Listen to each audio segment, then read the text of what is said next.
3. All right, parents, this video is for you on something fun you can do with your kids at home during this extended period of incarceration, lockdown from the pandemic. So I don't want it to take a lot of your time because sometimes you have things to do, but they still need to be occupied or want something to do.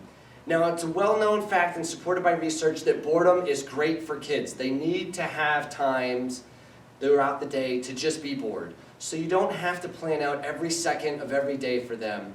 It is very acceptable and appropriate to say you need to go figure it out. You're on, individual time for the next hour or whatever, depending on their age and what you think is appropriate. But it's okay for them to be bored. For the other times where you do want to have an activity for them, but you still need to get things done, you're going to make a list of things that are in the house, like a scavenger hunt. And they're just things at random. And you're going to give them a time limit to complete collecting that list of things. The time limit needs to be reasonable but difficult. It's okay if they don't make it the first time on the first list. However, you give them the list of 10, 15, however many things you want, and you give them a time limit. So let's say I gave Mr. Burton a list of 10 things to find in the dojo, and I gave him, a minute and a half to do it, right? If he goes and collects all the things and brings it back within the minute and a half, then he gets 1 point. And the points would lead toward either screen time or a sweet treat or maybe something bonus or beneficial to them that they're constantly bugging you for. It gives them objective reason and means, and it helps you keep it within reach but out of reach for you throughout the day or over the course of a week. And so you have your scavenger list of items. And it doesn't have to be a minute and a half. You can make it longer than that.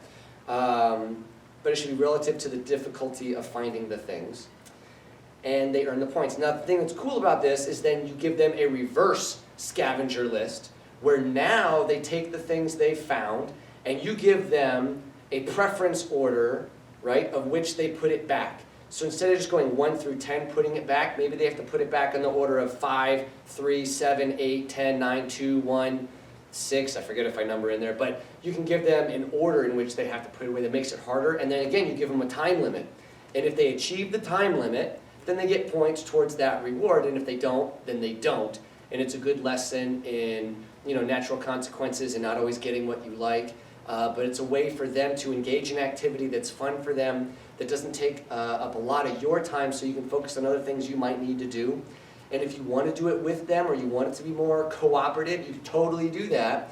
But there's an option in there for you that gives you the opportunity to still have some time to put the dishes away or close your eyes for 30 seconds, right? Whatever it is that you want to do and get done.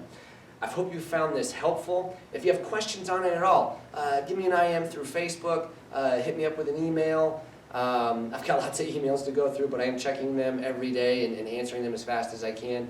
But I hope you have fun with that one, and we look forward to seeing you next time.